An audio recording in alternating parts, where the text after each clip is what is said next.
We're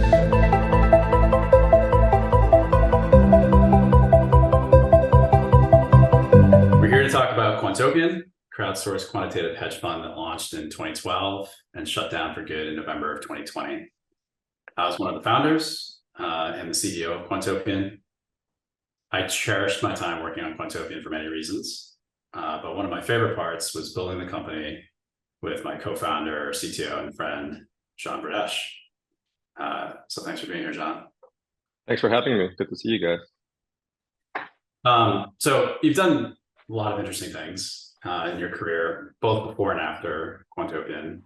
Can you just kind of tell us the story of your career? I know everyone's really especially interested in what happened after Quantopian, but maybe Sure.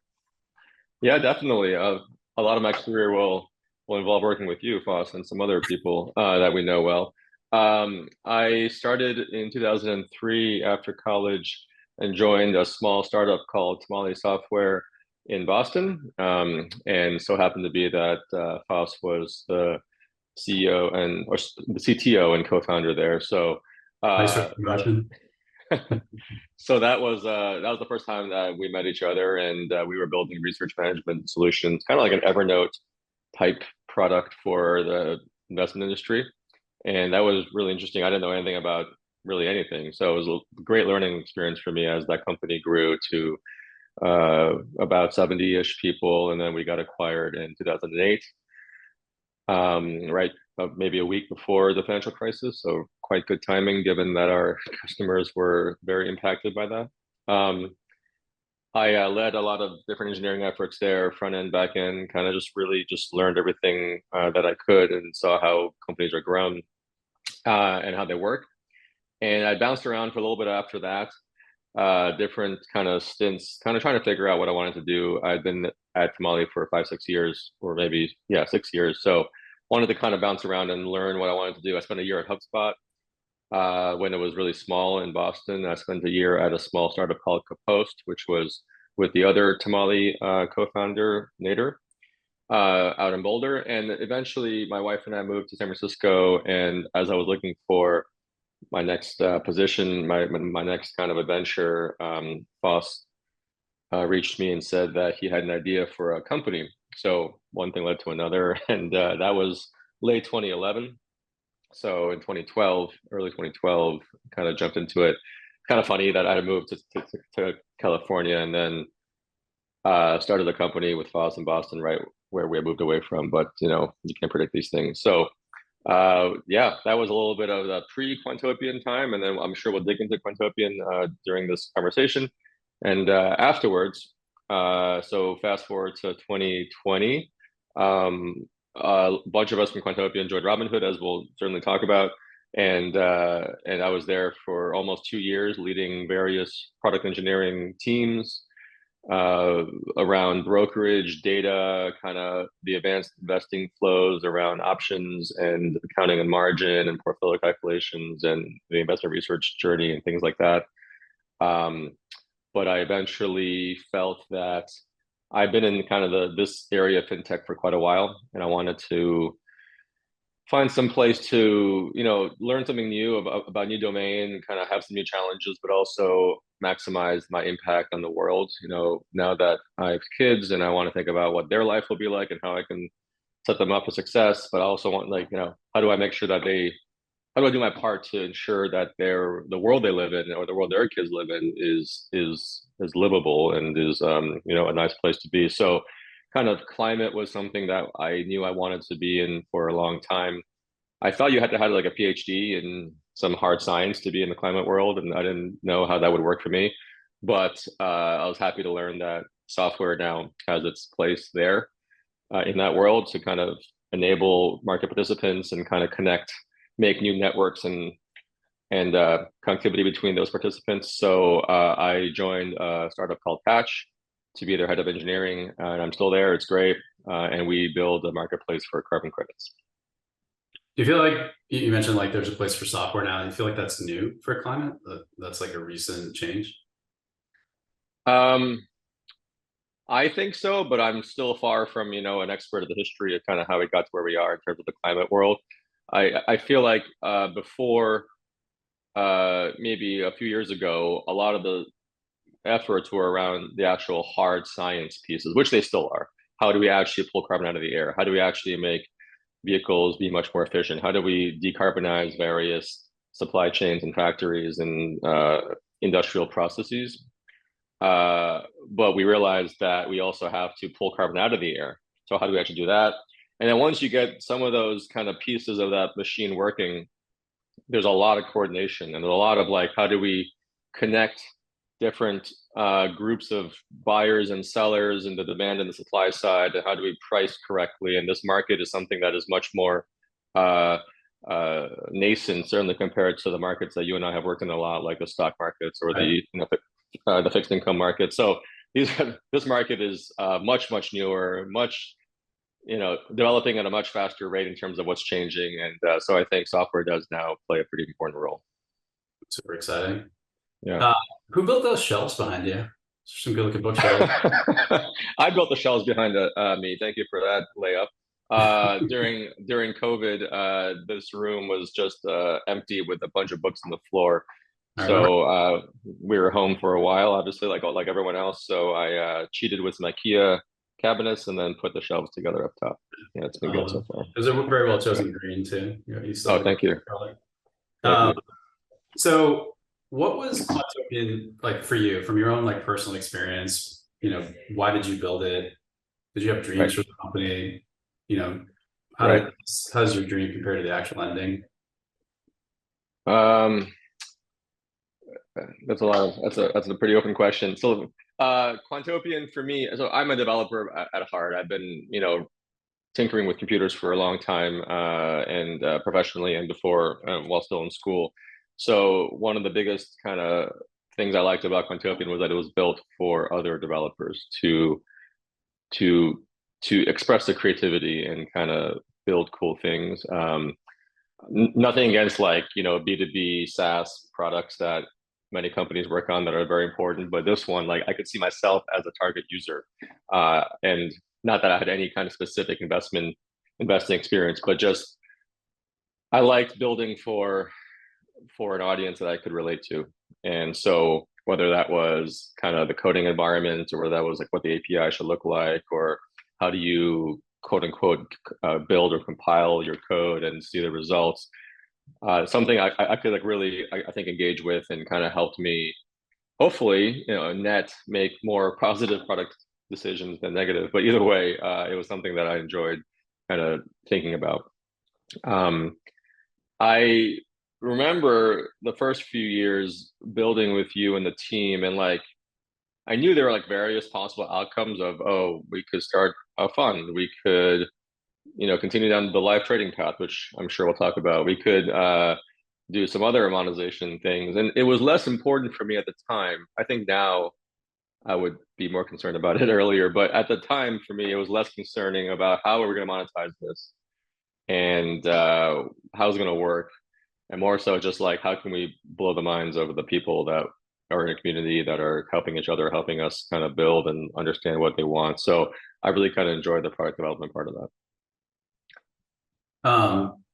Yeah, I from the early days, I just remember pairwise programming with you so much, which is probably one of my favorite parts of the whole experience. Do you have a favorite partner for pairwise programming? Everyone knows that you're my favorite partner, but do you have a favorite partner? It's funny that I don't actually love You don't do it pairwise as much. programming myself. Oh, really? Yeah, I'm not against it. I just think that my kind of favorite is to kind of have someone to bounce ideas off of, and or one person or a group of people. Like we had a small group of awesome people to kind of discuss and bounce ideas off of. But then I just like to kind of just focus and try to build the thing that, and then come back and be like, what does this look like, or does this work, or I'm stuck here, let's brainstorm. So but I mean like you, and then Rich and JD and Scott and Yeah. Eddie and all the other people I'm forgetting, in the early team at Quantopian were all incredible engineers and people that could help us. We helped each other. Dan Dunn as well was critical in this process to kind of help us figure out what it was that we're building and kind of make sure that we didn't overbuild and make sure that we were getting feedback from our users at the right cadence. And yeah, but we definitely had about a year, maybe more, probably more, a year and a half, where it's just like we knew what we needed to build, and the initial build was pretty expensive in terms of time, I think, in terms of bare functionality. We had talked several times. It wasn't like sharing cat pictures, like if the financial simulations aren't correct, you kind of pretty much lose trust immediately with everybody. We were starting with zero, right? Zero trust from the internet. Yeah, and as they should be, which is why we went down the open source path as well. But people should be skeptical of any site that's purporting to help you simulate financial outcomes, because due to the complexity and due to all the things that we now know. So it takes time to earn trust, and it doesn't take time. You can lose trust very quickly, right? So we had to really spend a lot of time getting the basic core pieces correct. And maybe that was one of the challenges that we can dive into. It's just that like the time to get feedback, we had to, basically use our entire maybe seed funding or something along those lines to kind of just get to a MVP. And that's a kind of a pretty like costly proposition, but yeah, either way, a lot of building. It was fun from an engineering perspective, certainly in the beginning, to kind of we knew what we needed to build, and it hadn't really been done before in any way that was accessible to us to kind of see any prior art. I'm sure it was done internally at various companies, but so we had to kind of really think about from first principles how we want to do it, and that was a really fun time. I think it's a really good point about the big leap, for the first MVP, like the first version. I actually think it was our entire seed, because I remember at the end of that going and doing a big public demo. Just gotten live trading working. Can you just explain that a little bit more? Like, looking back, what do you think of that choice? So, like, did we have other alternatives? Should we have done it differently? I mean, yeah, that's the biggest question for me. Not even that question can be asked of any part in Quantopian's kind of history. Could we have done something in a different way that would have resulted not necessarily in a better outcome, because that's basically impossible to predict, but at least in a faster path to knowing if we needed to do something else, like getting knowledge faster? Like like could we have learned faster? Probably we could have, right? We went down a pretty expensive path, like in terms of building out an entire zero trust system, where like, and by zero trust, I mean, as you know, we were asking strangers to write code that they knew would get executed on our servers. And that's by definition, one of the biggest no-nos in there. This is before Docker existed. So kind of a lot of effort, for example, was spent kind of around the security posture, around executing untrusted code on our servers. And that was just a huge amount of effort. That's like one example of something that's important, but not what our users care about. That was all effort spent not building features, or not adding data sets, or not adding things like that. Or like a problem that the industry later solved, right? It wasn't necessarily like the problem that we had to bet on. Yeah, and it was solved. Yeah, I'm curious which direction you mean by it was solved. Like one way it was solved was like Docker and other technologies were invented that helped that. Another way it was solved was just by bypassing that. And as you know, my favorite way to solve a problem is like not need to work on it at all. And so like maybe, and the biggest question I have is like for myself is, was the fundamental kind of abstractions that we were presenting to our users the right ones? I think we changed that later, right? Like asking users to have to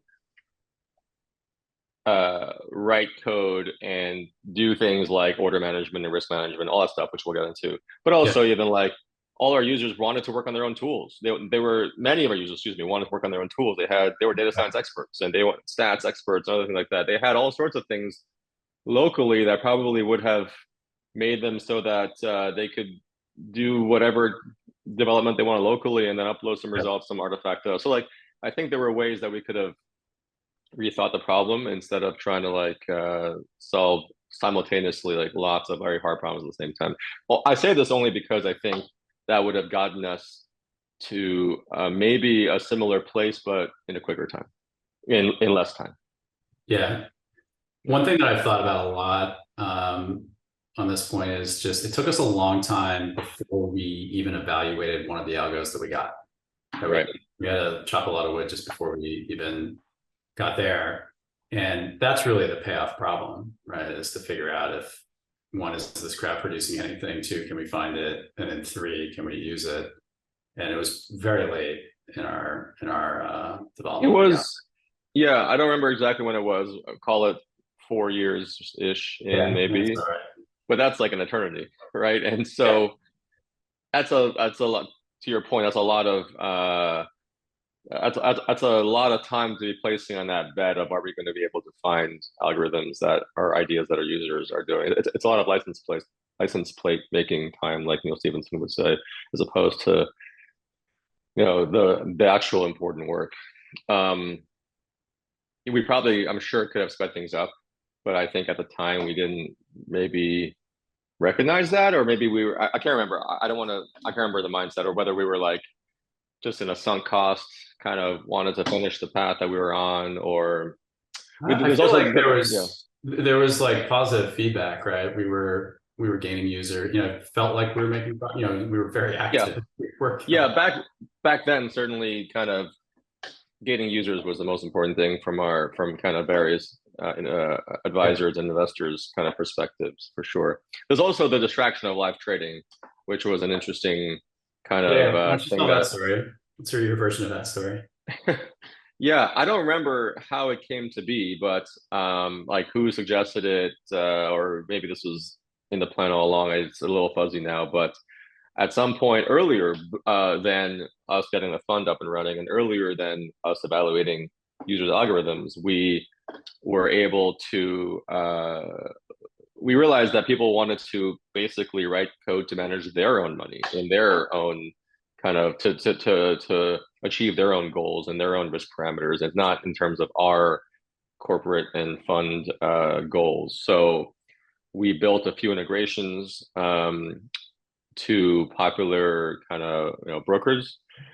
Some APIs were very nice to use, and some APIs were insane and needed like standalone Windows EC2 environments to like log in every day to kind of fake someone's login. I mean, there's all sorts of crazy stuff happening, but people liked it a lot, and they were, I can't remember, maybe 1,000 users, maybe 2,000 people were live trading their own money. I can't remember the actual dollars amount, but it was pretty active, and that was a whole I call that a distraction because we never committed internally until the very end to what we want to do with this. Are we going to charge for this, or can we monetize this? Like the unit economics were a little tricky in terms of the monthly costs of infrastructure and other costs to kind of run these. That we had pretty strict kind of SLAs on this, and SLOs. Like this was people's own money, and we had to be very responsive to issues and bugs.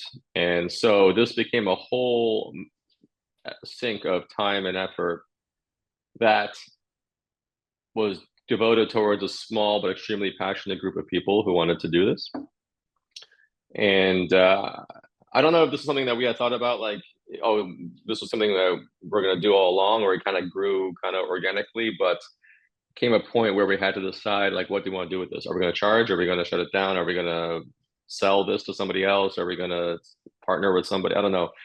But it was a distraction. I think the biggest reason it was a distraction is because the types of algorithms being written by these very active and engaged users were not the things that we would want, the types of algorithms we would want for our funds. So we were kind of, in quote unquote, wasting I don't know if wasting is the right word, but these people could be doing stuff for us that we could pay them for, but instead they were doing stuff for their own good, which is totally reasonable and fine, but just wasn't fitting into our overall plans. So we eventually shut that down, which caused all sorts of drama in our community, which our community was actually, you know, very active and thoughtful and vocal about this and many other topics, and also led to a lot of our active users in that group of active users moving to competitors who were focused on this problem more than we were. So it was, I don't know if in hindsight we should have just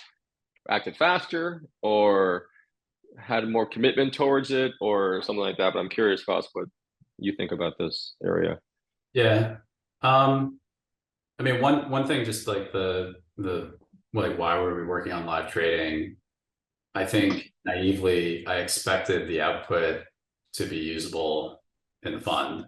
And we had this idea that, like, oh, if people are doing this with their own money, right, they have skin in the game, these are going to be somehow higher quality than the things that people are doing for pure research. And but that was like a gross oversimplification, because when people were trading their own money, even though some of them had like pretty substantial account sizes, they were doing sort of like single stock type trading versus the kind of stat RV cross-sectional thing we wanted with like hundreds of positions. And so I think it was just like another example of being naive to the the very important details of what people would be doing with the system. And then the other part of it, I think, is like we were just like searching for people who were interested in doing this, right, and writing code, automating investment. And so when we had a set, like you said, a small set of people who were incredibly passionate about it, and so that just felt like something to work on, right? It felt like the right thing to be working on because people were so passionate about it. Yeah. And I don't know, I wonder about it a lot, because I don't know if it was the right thing to shut it down. Another version is like stay focused on it. So that one, I'm still unsure what the right choice was. I think we took the extremely high risk but high reward path of going down to build the investment fund, or the investment vehicle, and the live trading business could have been a much different profile of outcomes in terms of. But it's probably not a venture scale business, right? Like the live trading, right, product, because I think we could have gotten them to pay $50 a month, maybe 100, but that's about as high as it would go. I think the costs per customer were relatively high, like not as high as that, but like there was not a lot of margin in kind of running that business. It was like teens per month, I think, for all in. Yeah. Well, that's the application, but then the people devoted to kind of you're right. Running all that. So we never did all that entire model out. But maybe there's a world where those business models could have coexisted, which is another theme for later in Quantopian, or maybe we could have found a way to kind of find them a home somewhere else. And but we kind of just decided to kind of pull the plug, and that was a interesting. But I mean, I think it was important to have a position, right? Like to have a perspective that we wanted to do. So that's what we did. Yeah, that's true. Yeah.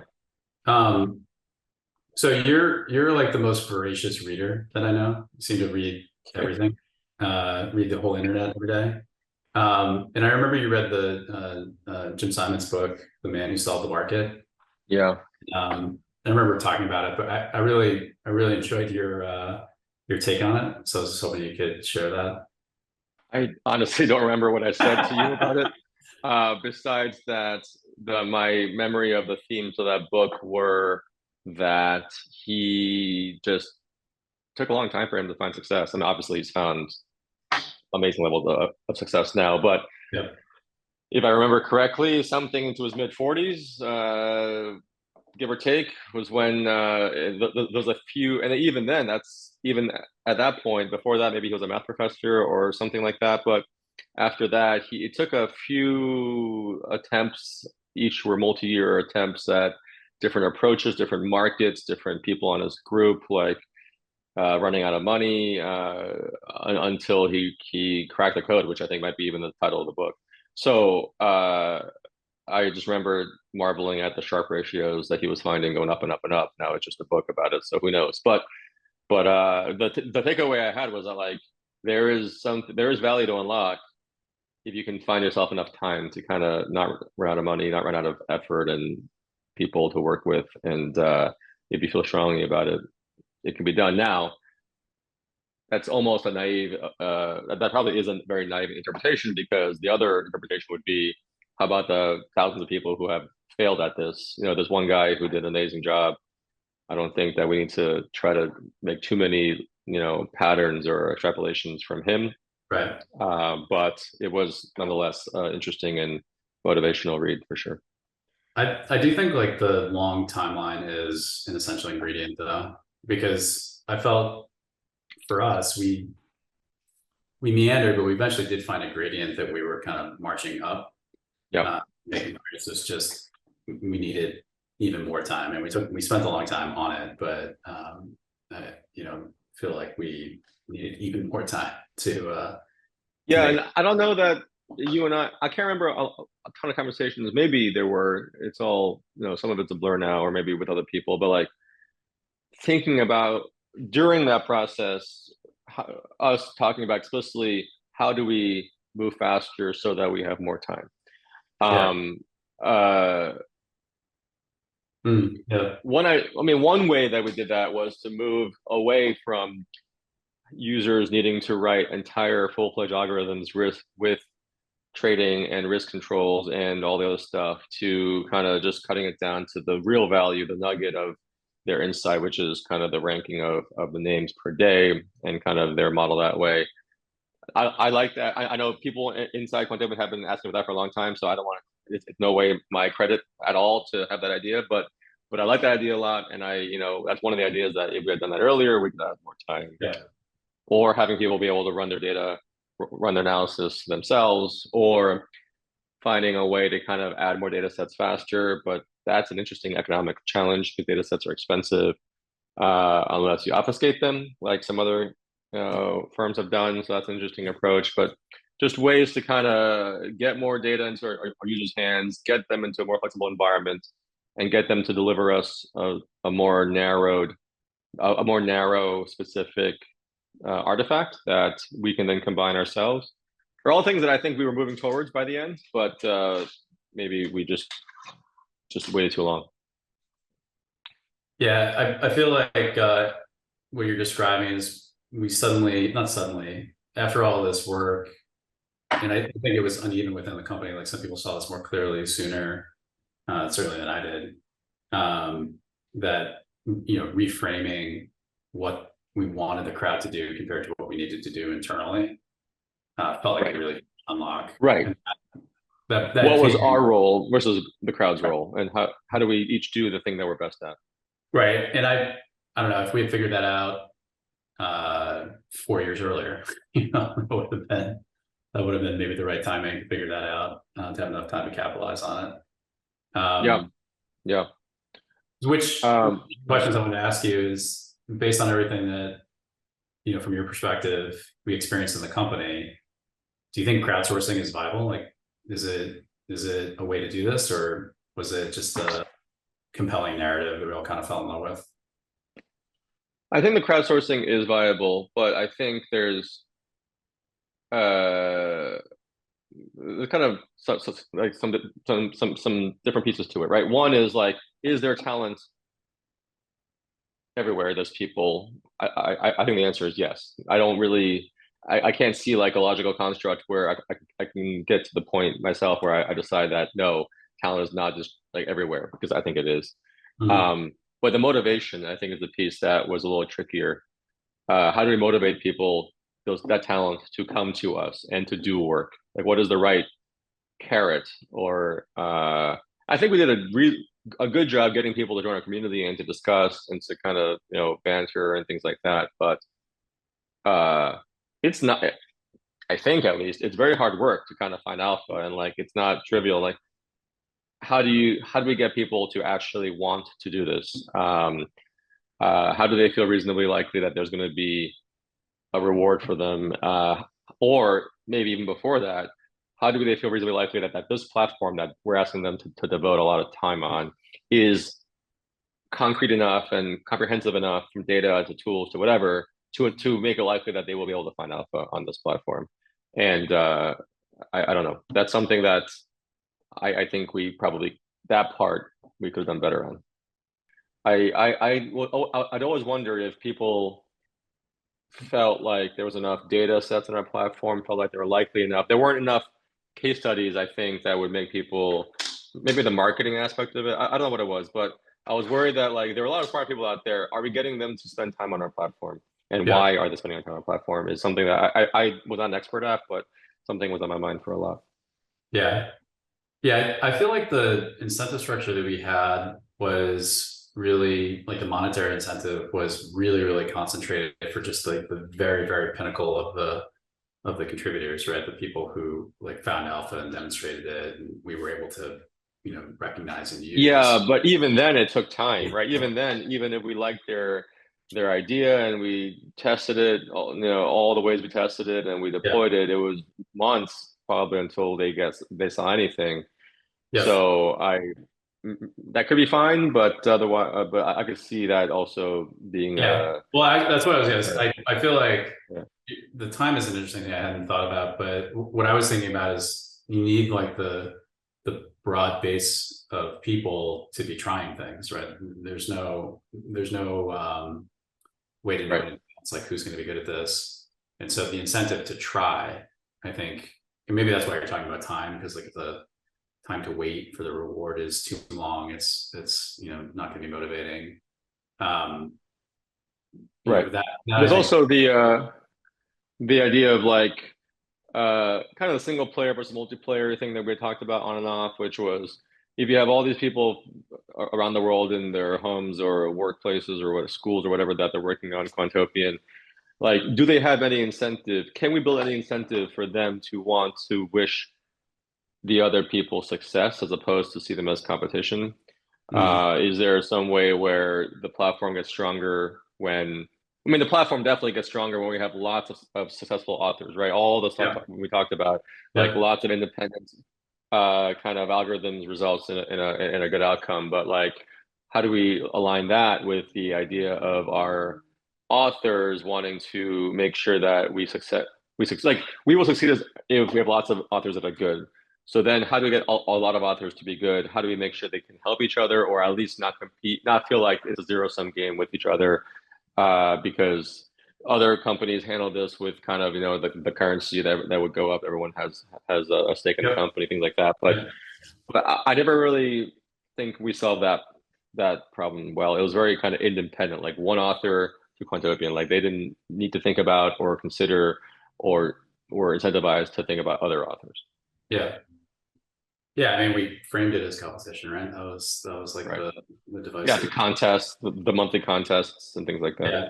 I think the Yeah. restructuring of the fund where we started the contributions as signals where we then combine them, right? Because we went through that transformation. At that point, like everyone who was in contributing signals to the fund, it was definitely a team because Yeah. you're looking for things to be uncorrelated and you were getting uh, paid based on the returns of the fund as a whole as opposed to your individual signal, which Right. definitely I have to say it was a surprise to me, but worked very, very well. Like that fit our community very, very well. True. The other thing while you're just talking that like kind of clicked for me earlier, you were saying like, it took us a while to hone in on like the MVP and the thing that we really needed to get out the door in order for people to be productive. And just like looking back, like what were the most important things? Actually, the most important thing was the source data, like just Yeah. getting new data and one of the things that happened late in the game, right, is we started doing that on I think monthly basis. We were shipping a new data set, and the production was unreal. I mean, we were getting like 20, 30 viable Yeah. signals per data set in like it was like days. It was like 2 and 3 days Yeah. we would have interesting signals. I was gonna bring that up, the whole data set thing. I'm Yeah, glad you did, or more in depth. Um, I agree with that. I It was just too late, right? We needed to have done that earlier. And the yeah, economic, I mean, the reason we had to partner with a data provider to get those data sets at, otherwise the list price, as you know, would be unfathomable for our scale, given that we were distributing it. The leakage was going out, even though our platform had a reasonable story around keeping data on the platform. You couldn't steal it, you couldn't copy it, but nonetheless, that was still a high hurdle. Um, I still think we were integrating data sets too slowly. And the process by which we integrate data sets into our API, like our API was very opinionated, the pipeline API and other APIs that we had, which is very powerful and I loved it, but it was one way to do financial research. I don't think in any way the only way, not that I'm an expert at this. But because of our kind of pretty fanatical views on point in time data and data correctness and things like that, I think it took us too long to ingest data sets. I'm thinking that we probably, the 80-20, your favorite, or something else like that, like there could have been a faster way to get data sets on our platform, even if it led to some kind of inconsistencies or, the point in time is not always pristine, just so that we can get, because it was our lifeblood and we were doing it too slowly. And that's something that's probably on me among other people, but I take a lot of responsibility for that because I tried to push and should have pushed more for just like wholesale, get the data on the system much faster, like expose a queryable database that with read-only credentials. I don't know, something hacky that didn't need to scale. There were like a couple hundred people that we were targeting that needed to use this, not 500,000 or 1 million, which the rest of our community, which we could have spent more time or given them less or whatever. Like we knew all the people who were using this on we had vetted the authors, like, so we should have been a lot more do things that don't scale, just kind of hacky, like get 1 million data sets on the platform immediately. I just think we were just a little too rigid in our thinking about doing things right in a scalable way when like we were running out of time. Classic startup failure. Yeah. I definitely think there's this like fine balance between being committed to the audacious mission, right? We're trying to crowdsource alpha, and just being really focused on that and not being afraid to make that big bet, right? I mean, that's what we were there to do. Balancing that with not being rigid in how you do it. And I think for myself, definitely I had long periods where I, confused those two, that right. Being committed to like solving the problem in a certain way is not the same thing as being committed to solving the problem. And it's two different. And then once you've identified the people out of the hundreds of thousands of people in our community who we deem high potential, high value, however we do that, it's a different audience. They can have different tools and data sets and relationships with us and trust levels. They're no longer strangers on the internet as much as we thought. So our security models could have been different for them too. So yeah, like we were just trying to apply the platform devoted to kind of almost adversarial strangers on the internet to trusted people. And I think that was a mismatch. Yeah. I don't feel like we even got to really learn about that transition. We started to have that set of people. But as a company, we didn't start learning about how to treat them and what the right approaches were, just based on the timeline. I think the other thing that I've never thought of this before. A lot of people would give me feedback that like the point in time, like the devotion to point in time was a waste. And because it all started with a backtester, if you're gonna write a backtester, then point in time really is important. But what just occurred to me, it might be the most ironic thing. We didn't trust our backtests, right? That was not the way that we selected algos. We used out of forward testing. And so if everything had been forward testing in the first place, then it would have been a simpler model. Yeah. That's a good point for sure. I don't remember why we started the back test. Maybe that's just because that was, in our opinion, like the natural first place to I think it was just to test ideas. And then the research platform came along, which was much more powerful. Well, I can tell you why we started with the backtester is when I was trying to meet other, to meet quants and find out it was the only thing I could find out about. And I really interested in that particular problem. And that was the first thing that I made. So that kind of anchored us in a way, which is super interesting. If we had this is a good thought experiment. If we had only focused on forward testing, we would have asked our users to somehow, with some tool, I don't know what, their own tools, or like they would need to have some tool to kind of even produce the artifact that we would then put into kind of forward testing. Yeah, I feel like the NumRI model is sort of that, right? Where they're obfuscating the data and sending it out and collecting board results. The other architecture that arrived pretty recently is the way that like Prefect works, where there's orchestration in the cloud and then like local resources. I've never actually figured this out, but I've always wondered, like, is that a system architecture that could have worked better? You mean like when the codification is happening locally on the author's machine? Yeah, like one thing you said, right, is like, why tell people what tools to use? We're going out and finding people that are smart and know how to analyze data. They probably already have a tool chain. What they need is right. It really comes back to like, how do you get the data in the hands of these talented people faster? And I think the other thing you're kind of saying is with more flexibility, so that they can do whatever they want. Yeah, and the economic model of data set world is one that maybe obfuscation is a way to kind of bring down the cost. All those mathematical approaches to kind of obfuscate data, but still keep relationships between the pieces of data, so you can actually do stuff with them.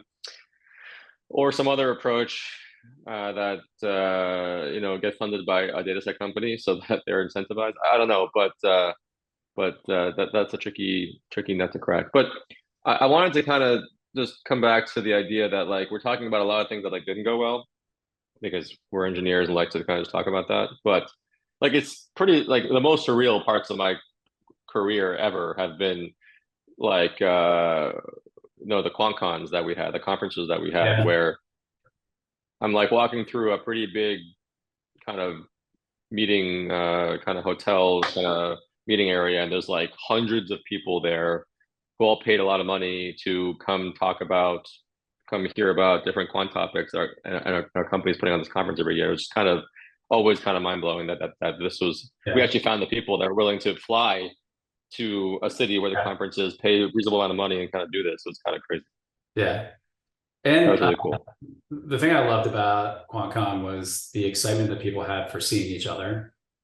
People in our community, and because there were like collaborations and friendships and everything like that formed, around this challenge that they were all pursuing, and seeing those people meet each other and how excited they were was phenomenal. To some degree, like it's to like, wow, there are people like me, type thing. And they're all here. Exactly. So, well, I mean, they're all here on the community online, but now they're all here, or many of them are here in person, and let's hang out and talk shop. So yeah, it was a really cool moment every year to kind of see that happen. Yeah, I also love that we the whole mindset for QuantCon was real content, right? It was going to be zero promotion, all useful, interesting, kind of deep content. And I still marvel at like the people that turned up to speak. I mean, we had some real luminaries come and give talks, and I think it is one of the things that a lot of people remember. Like when I meet people now who remember Quantopian, that's one of the things that comes up a lot. Totally. And and to sum it up, like I've interviewed a lot of people just for various positions since Quantopian, and many times they've said that they learned how to code on Quantopian, or they were part of the community, and it was just kind of really cool that each time that happened, they're like, wow, this is real. This really helped. Yeah, that part I feel really good saying that worked. Introducing people to programming, introducing people to finance and investing. A lot of people have told me that it was their entree, and that they've gone on to work in the industry and yeah, that's Right. definitely something to cherish. So as we're Right. winding down here, I'm just wondering, who else do you want to hear from? Like, whose opinion would you love to hear about Quantopian and how things went and what went right and what went Yeah. wrong? I mean, there are people inside Quantopian, and there are obviously people in our community, the fund authors. I don't know how many of them want to be on the record or anything like that, but yeah, I mean, some of the fund authors I think would be great. The community members, those power users that we would spend a lot of time going back and forth on various topics. Inside Quantopian, I think specifically Jess, Jonathan, Dan. I Yeah, think those are people. I'm going through different functions here, so obviously other engineers, I'd be happy to hear from them. That'd be great, and things like that. But I think Jess, Jonathan, and Dan all would provide some interesting, differentiated kind of points of view from their kind of work and their perspective of what went well and what didn't. And I'd love to kind of make sure that I kind of hear from them. totally agree. All right, my Yeah. last question. Would you do it all over again? Yeah. Yeah, I definitely would. Both if I could rewind and do it again as in 2012, but also at some point in the future. I think I don't know that there's a lot of data points of founders like taking a second shot at the exact same problem.